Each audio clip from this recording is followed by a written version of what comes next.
60. Ésaïe 60.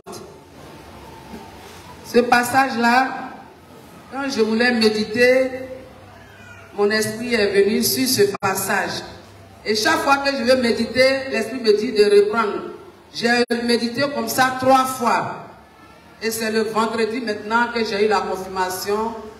Quand les sœurs m'ont demandé d'apporter la pensée du Seigneur pour ce jour. Alléluia. Et je crois que nous tous, ce matin, Dieu veut parler à chacun de nous. Nous allons nous tenir levés pour lire la parole du Seigneur. Ésaïe 60, à partir du verset 1. Lève-toi, sois éclairé, car ta lumière arrive, et la gloire de l'Éternel se lève sur toi. Voici les ténèbres couvrent la terre, et l'obscurité les peuples. Mais sur toi l'Éternel se lève, sur toi sa gloire apparaît. Des nations marchent à ta lumière, et des rois à la clarté de tes rayons. Porte tes yeux alentour et regarde, tous ils s'assemblent, ils viennent vers toi. Tes fils arrivent de loin, et tes filles sont portées sur les bras. Tu tressailleras alors, et tu te réjouiras, et ton cœur bondira, et se dilatera, quand les richesses de la mer se tourneront vers toi, quand les trésors des nations viendront à toi. Tu seras couverte d'une foule de chameaux, de dromadaires, de Madian, des femmes. Ils viendront tous de Séba. Ils porteront de l'or et de l'encens. Ils publieront les louanges de l'Éternel. Que le nom de l'Éternel soit béni. Alléluia. Nous venons de lire ce passage et tout le chapitre d'ailleurs parle de la restauration de Jérusalem.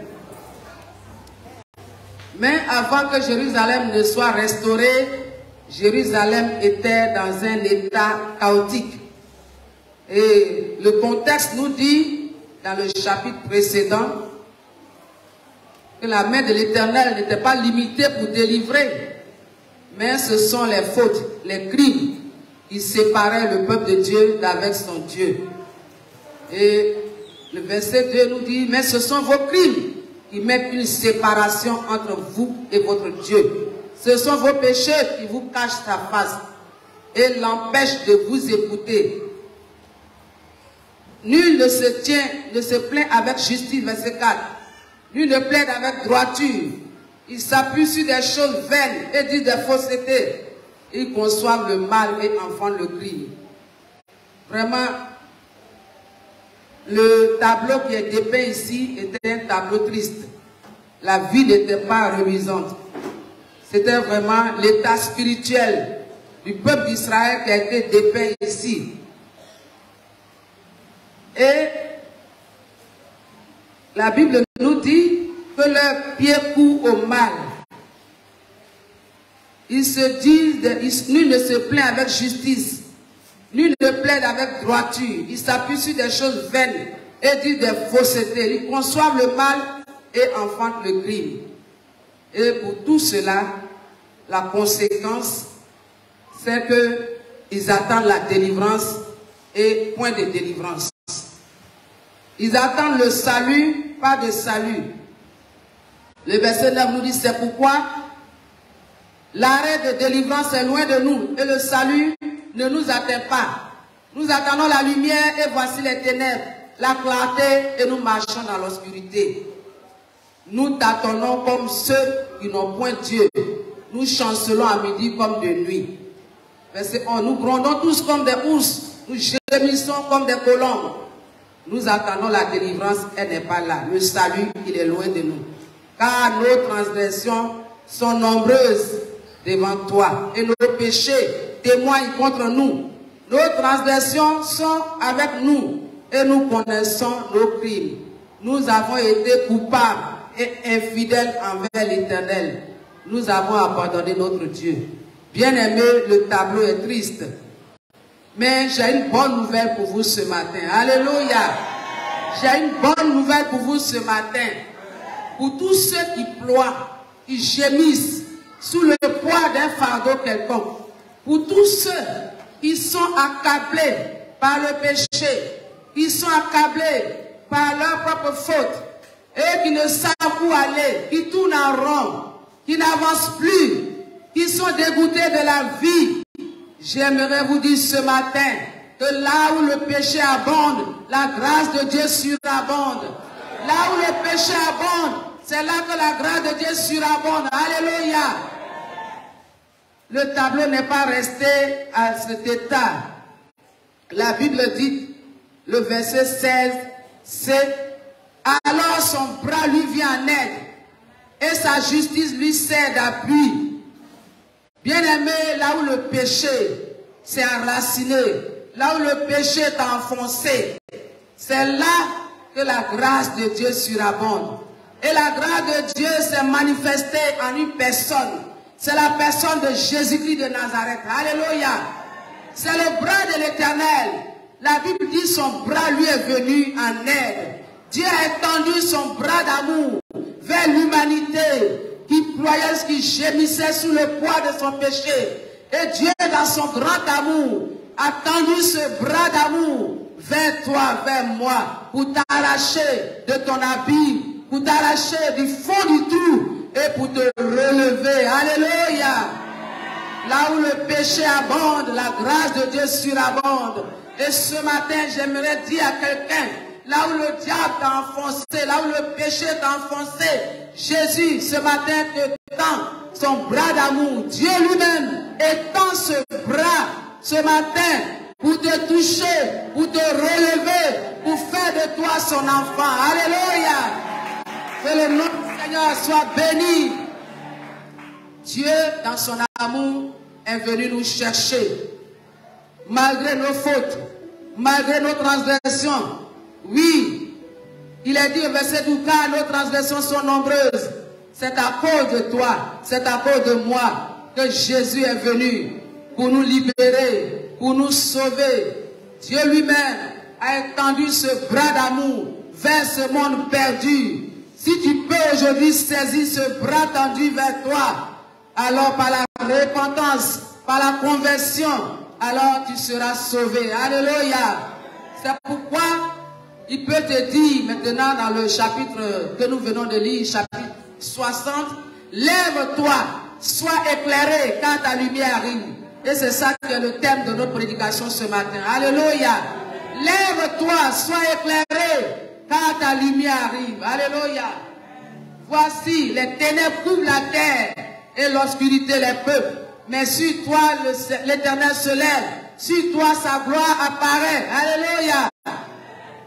Ce matin, lève-toi et sois éclairé, car ta lumière arrive.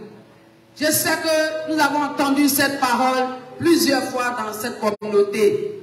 Ce thème a été traité même par les femmes. L'évangéliste a donné, papa même a donné.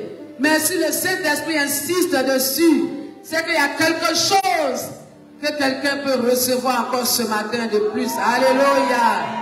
Le Seigneur nous interpelle ce matin. Il nous dit de nous lever, d'être éclairés, car notre lumière arrive. Alléluia. Il est vrai, le tableau est sombre. Il est vrai, l'état des lieux est chaotique. Le regard de Dieu sur la communauté, sur son église, sur le peuple de Dieu.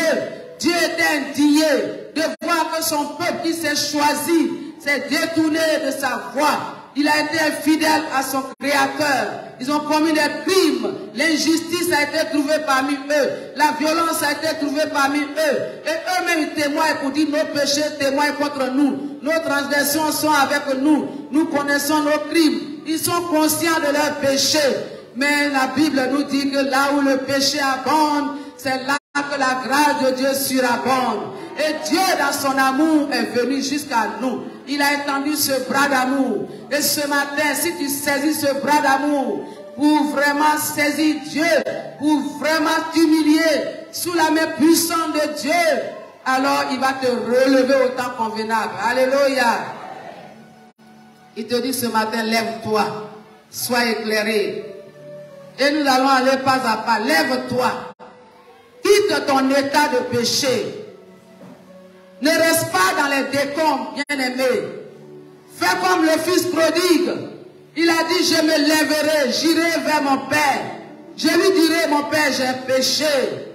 Dieu est notre Père, Dieu est ton Père. Il t'attend au seuil de la maison paternelle. Même si tu as gâché tous les biens qu'il t'a confiés, même si tu allais te vautrer dans la boue du péché, et que ce matin tu entends sa voix, et que tu es conscient que tu es devenu malheureux, tu tournes en rond, tu attends la délivrance, point de délivrance, tu attends le salut, point de salut, tu es devenu comme un pourceau, tu es confondu à un pourceau. Ce matin, même si tu as gâché les biens que Dieu t'a confiés, alors ce matin, fais comme l'enfant prodigue. Il dit, mon Père a tout. Comment je peux me retrouver parmi les pourceaux? Comment je peux être affamé pendant que mon Père a tous les biens? Je me lèverai dans mon humilité. Je me lèverai, j'irai vers mon Père. Je lui dirai, mon Père, j'ai péché contre toi. Traite-moi désormais comme l'un de tes mercenaires. Ne me traite plus comme ton fils. Mais bien aimé, la réponse du Père a été extraordinaire. Depuis que le fils est parti, le Père l'attendait avec impatience. Le Père certainement priait pour son fils. Et le jour où le fils a été conscient de son état et qu'il a pris la route, la direction familiale, le Père l'attendait au seuil de la maison paternelle. Ses bras d'amour étaient tendus. Et lorsqu'il est venu, au lieu d'accuser, au lieu de blâmer, au lieu de lui dire pourquoi tu as fait ceci, cela, le Père s'est jeté dans le cou de son fils. Il a embrassé, il a fêté, il a organisé une grande fête. Il a dit, mon fils que voici était perdu et voici il est retrouvé. Bien-aimé, toi qui es perdu, le Seigneur veut te retrouver. Le Seigneur veut ce matin t'accueillir. Toi qui t'es enfoncé dans l'abîme du péché, reviens à ton Dieu ce matin. Comme le fils prodigue, il est prêt à t'accueillir. Il est prêt à te tendre ses bras d'amour. Il est prêt ce matin à t'habiller à nouveau d'une robe de justice. Alléluia. Il est prêt à t'habiller d'habits de fête parce qu'il t'aime. Il ne veut pas que tu ailles en enfer à la perdition, mais il veut te sauver. Alléluia. Le Seigneur est bon, bien-aimé. Il n'est pas comme les gens de ce monde. Quand tu l'as fait quelque chose, il t'attend. Tu m'as fait ça hier. Tu viens à la charge encore aujourd'hui. Bien-aimé, notre Dieu est le Dieu de pardon. Il est le Dieu de compassion. Il est le Dieu qui aime. Il veut nous sauver. Il nous connaît. Il sait de quoi nous sommes formés. Il sait que nous sommes poussière. Et c'est son souffle en nous qui nous fait bouger. Dieu nous connaît. C'est pourquoi il a compassion de nous. Bien-aimé, ne reste pas indifférent à cet appel ce matin. Ne reste pas indifférent à ce cri de cœur de ton Père Céleste ce matin. Il te tend lui-même, le Dieu de victoire. C'est lui qui a étendu sa main, ses bras. Et la Bible dit que le bras de l'Éternel, c'est Jésus-Christ. Alléluia. Dieu t'attend ce matin. Lève-toi aussi dans la prière. Bien-aimé, lève-toi dans la prière. Dieu cherche aujourd'hui des intercesseurs qui vont se mettre à la brèche. Alléluia. Le verset précédent a dit, Dieu s'étonne. Dieu voit d'un regard indigné qu'il n'y a plus de droiture. Il voit qu'il n'y a même pas un homme. Il s'étonne de ce que personne n'intercède. C'est alors que son bras lui est venu en aide. Malgré l'état dans lequel tu te trouves, tu trouves que c'est normal. Et tu ne fais même pas l'effort même de prier, de crier au secours. Ce matin, lève-toi dans la prière. Lève-toi dans la prière, bien-aimé. Parce que le Seigneur attend les intercesseurs. Nous allons lire Ésaïe 62 à partir du verset 6. Ésaïe 62 à partir du verset 6. Sur tes murs, Jérusalem, j'ai placé des gardes. Ils ne se tairont ni jour ni nuit. Vous qui l'a rappelé au souvenir de l'Éternel. Point de repos pour vous. Alléluia. Le Seigneur attend les gardes. Le Seigneur attend des sentinelles. Le Seigneur attend des bien-aimés qui vont se disposer pour intercéder pour l'état de la communauté, pour l'état de l'Église, pour l'état des frères et sœurs. Le Seigneur attend des intercesseurs qui ne vont pas se taire la nuit, le jour, qui vont prendre le fardeau du peuple pour apporter devant le trône de la grâce, pour que Dieu puisse nous faire obtenir miséricorde. Alléluia. Il dit, sur tes murs Jérusalem, j'ai placé des gardes. Ils ne vont pas se taire la nuit, le jour. Ils vont rappeler le souvenir de l'Éternel. Ils n'auront pas de repos. Alléluia. C'est bien aimé. Et il a dit, et il ne lui laisse aucune relâche jusqu'à ce qu'il rétablisse Jérusalem. Nous avons dit tout à l'heure que le texte nous parle de la restauration de Jérusalem. Il a fallu des intercesseurs qui ne vont pas se taire de jour, de nuit, jusqu'à ce que Jérusalem soit rétabli. Alléluia. Ton Jérusalem, c'est ta famille. Ton Jérusalem, c'est ta propre vie, c'est ta communauté, c'est ton église dans l'ensemble. Et Dieu veut restaurer ta vie. Dieu veut restaurer ta famille. Dieu veut restaurer ta communauté, ton église en général. C'est pourquoi il t'invite à la prière. Alléluia. Nous devons, bien aimés, avoir une vie de prière. Nous devons véritablement avoir cette vie d'intimité avec Dieu. Pour rappeler chaque jour au souvenir de l'Éternel. Nous ne devons pas nous relâcher dans cette activité, dans ce ministère. Alléluia. Dieu nous parle ici de la prière persévérante. Tu vas prier jusqu'à l'obtention du résultat. Alléluia. Donc nous devons persévérer dans la prière. Nous devons véritablement avoir ce fardeau jusqu'à ce que Jérusalem soit restaurée. Alléluia. C'est la persévérance dans la prière jusqu'à l'obtention de la vérité, jusqu'à l'obtention du résultat escompté. Alléluia. Lève-toi, sois éclairé. Reçois la révélation au travers de la parole de Dieu. C'est l'éclairage. Sois éclairé, c'est un ordre. Le Seigneur voudrait véritablement que nous soyons éclairés. Que nous recevons la révélation au travers de la parole de Dieu. Que nous écoutons la voix du Saint-Esprit en nous et agir en fonction. Bien-aimé, Dieu a réveillé l'esprit d'un certain roi. Le roi Cyrus, qui était un roi païen. Nous lisons cela dans Esdras, verset 1 à 1. Verset 1 au chapitre 1, verset 1. Afin que s'accomplisse la parole de l'Éternel prononcée par la bouche de Jérémie, l'Éternel a réveillé l'esprit de Cyrus, du roi Cyrus, roi de Perse, qui fit faire de vive voix cette publication dans son royaume. Et il a dit, qui est celui du peuple qui se joigne à nous et qui aille rebâtir la maison de Dieu à Jérusalem. Alléluia. Si Dieu a réveillé l'esprit d'un roi païen, à combien plus forte raison, toi qui es son enfant, quand tu vas te disposer, Dieu va te révéler sa pensée, Dieu va te révéler les choses cachées. Et alors, tu seras situé pour agir comme il se doit. Alléluia. Cyrus a eu l'esprit éveillé. Jérémie avait autrefois annoncé que le peuple juif allait partir en déportation. Et là-bas, ils allaient faire 70 ans. Et quand les 70 ans devaient finir, alors Dieu a commencé à réveiller l'esprit des gens. Il a réveillé l'esprit de Cyrus. À la suite de Cyrus, il a réveillé l'esprit des chefs de famille de Juda, les sacrificateurs, les lévites, pour aller bâtir la maison de Dieu.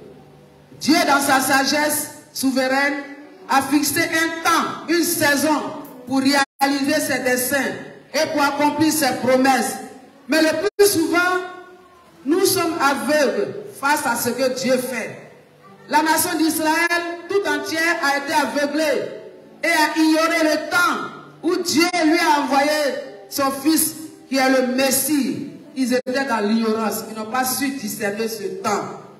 De même, trop souvent, l'Église ne réalise pas que le Seigneur est en train d'accomplir son plan en son sein.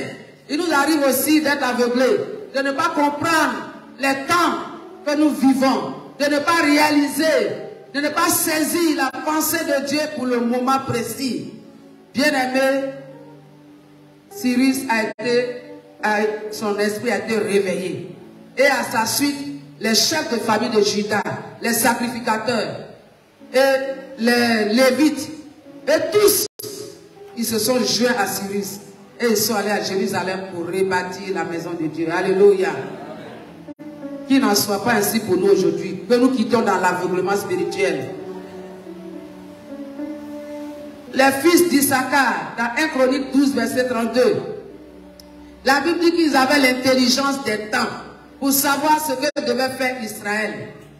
Les fils d'Issachar ont fait l'objet d'une mention particulière dans les Écritures, parce qu'ils ont compris mieux que les autres tribus en quel temps ils vivaient, et ont su discerner ce que Dieu accomplissait en leur sein, et ce qu'eux aussi devaient faire à leur tour.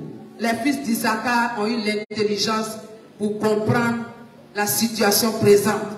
Et Dieu leur a fait cette grâce-là. Alléluia.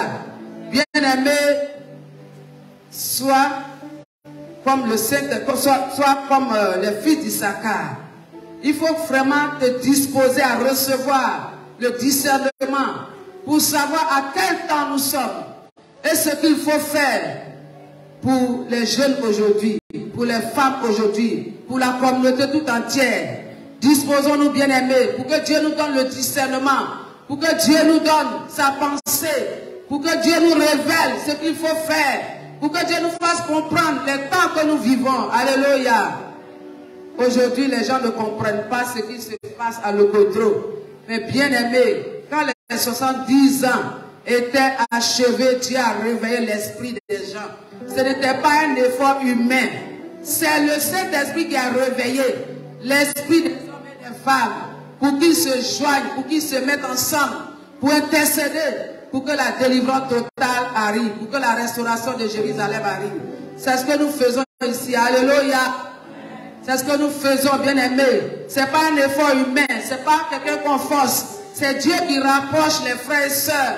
C'est Dieu qui parle par son esprit à leur cœur pour dire: votre captivité est terminée, église de réveil. Alléluia. Votre captivité est terminée. Alléluia. Et Dieu a commencé à réveiller l'esprit des hommes et des femmes pour qu'ils se mettent ensemble pour prier pour la délivrance totale, pour la restauration de son église. Alléluia. Veux-tu te joindre à ce groupe ce matin, bien-aimé? Veux-tu te joindre à ce groupe d'intercesseurs pour prier pour Jérusalem, pour prier pour l'église de réveil, pour prier pour ta communauté, pour prier pour ta famille, pour prier pour des frères, pour des sœurs, jusqu'à ce que Dieu les restaure, jusqu'à ce que Dieu les bénisse, jusqu'à ce que Dieu les délivre totalement. Alléluia. C'est notre rôle en tant que chrétiens, chrétiennes. Nous devons nous disposer, bien-aimés. Il y a des choses que Dieu va mettre, des choses spécifiques que Dieu va mettre dans ton cœur. N'hésite pas à les accomplir pour la gloire de ton Dieu. Alléluia. N'hésite pas à les accomplir pour la gloire de ton Dieu. Il y a des choses spécifiques concernant ton église, concernant un frère, une soeur qui est démuni, qui traverse des moments difficiles. Dieu te mettra des choses à cœur pour la communauté, pour l'avancement de l'œuvre de Dieu. Alors sois en alerte. Sois en alerte. Il faut vraiment prêter attention. Aie le discernement afin de recevoir la pensée de Dieu pour agir en fonction pour que l'œuvre de Dieu avance. Alléluia. Le Seigneur est bon. Il a réveillé l'esprit. Et il dit ensuite: ta lumière arrive. Alléluia. Lève-toi, sois éclairé. Ta lumière arrive. Jésus est la lumière du monde.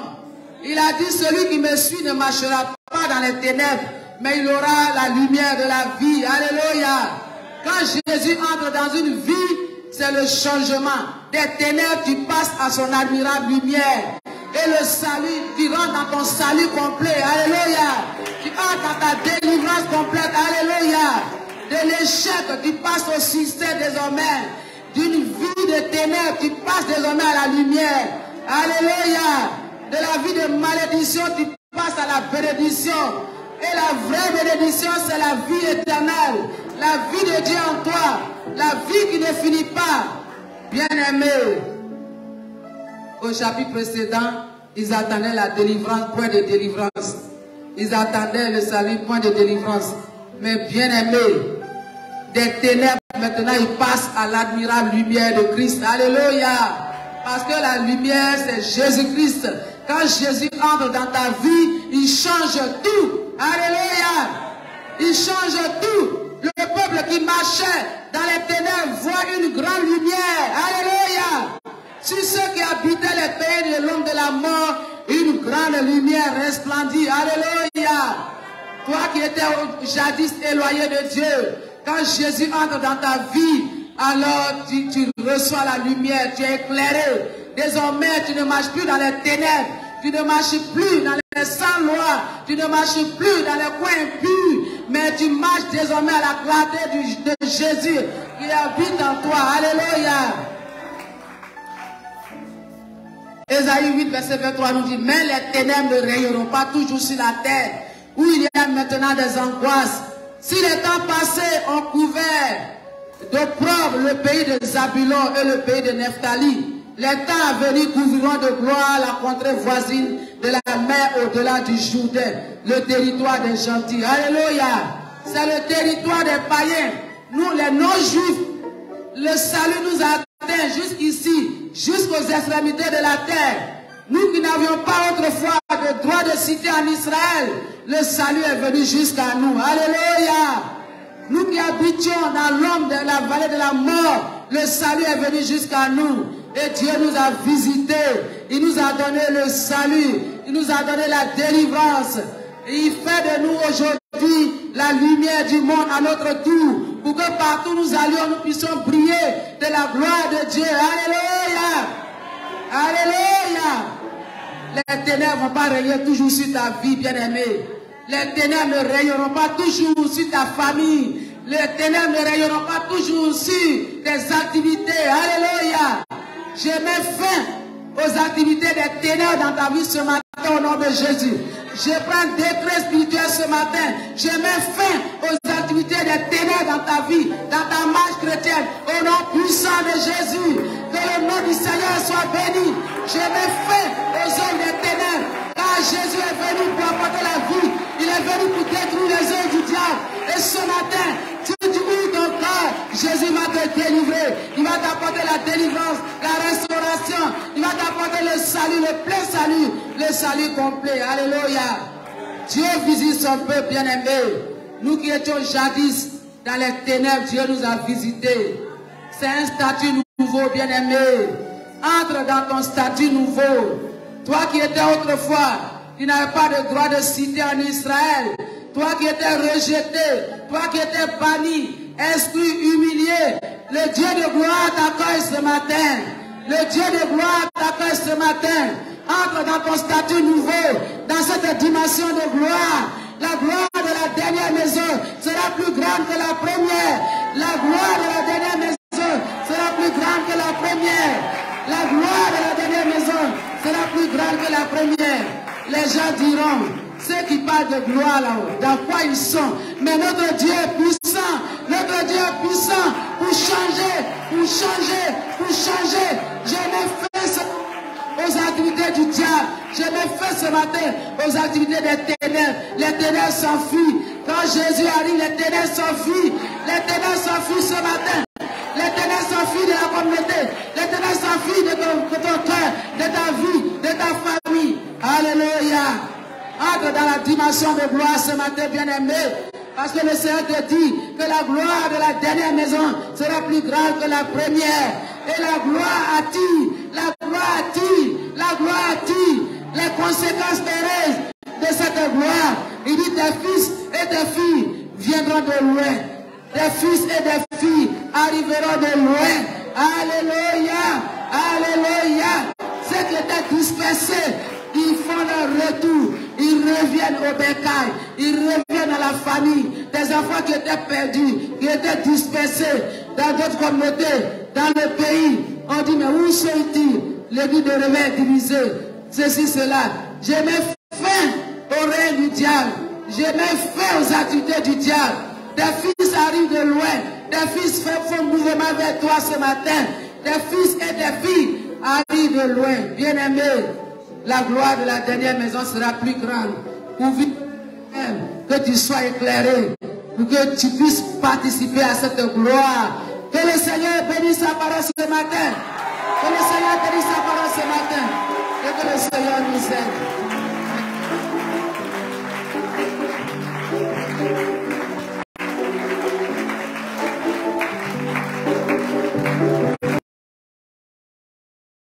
Dans cette dimension de gloire ce matin.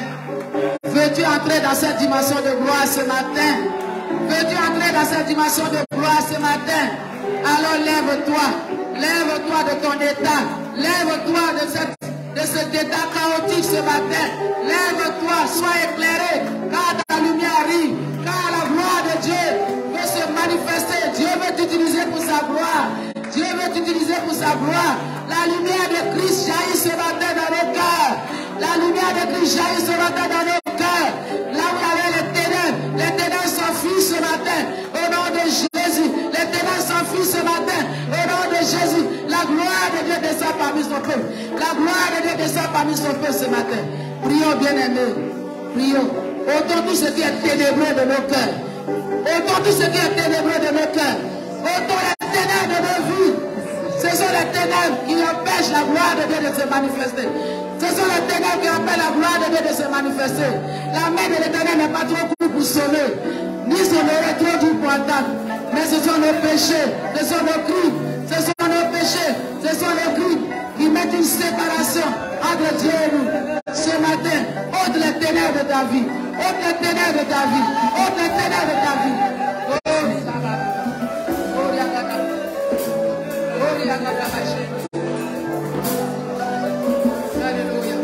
Tout ce qui est ténébreux sort de ma vie ce matin. Au nom de Jésus, tout ce qui est ténébreux sort de ma vie ce matin. Au nom de Jésus, tout ce qui est ténébreux sort de ma vie ce matin. Au nom de Jésus, tout ce qui est ténébreux sort de ma vie, sort de ma communauté, sort de ma vie, tout ce qui est ténébreux. Que les ténèbres s'enfuient ce matin. Au nom de Jésus, au nom de Jésus, au nom de Jésus, que les ténèbres s'enfuient ce matin. Les ténèbres s'enfuient ce matin. Les ténèbres s'enfuient ce matin. Les ténèbres s'enfuient ce matin. Au nom de Jésus.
Restaure son peuple.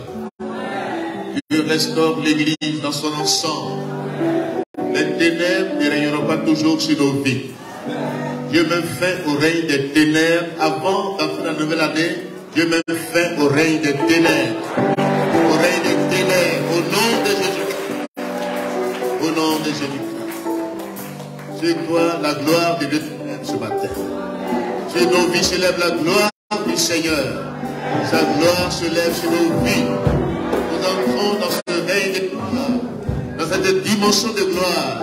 Un réveil de gloire éclate au milieu de son peuple. Le réveil de gloire est de signes, prodiges, de miracles extraordinaires. Que ce peuple expérimente la gloire de Dieu. Alléluia. On a un statut nouveau. Un décret nouveau est signé pour notre vie. Le décret qui était arrêté par l'ennemi, ce décret est révoqué, annulé. Dieu écrit un nouveau décret sur ta vie. Un décret de gloire. Un décret de bénédiction. Un décret de succès, de prospérité, de santé. À tous égards, Dieu veut que tu prospères. 2023, je dis déjà, par anticipation, bonne et heureuse année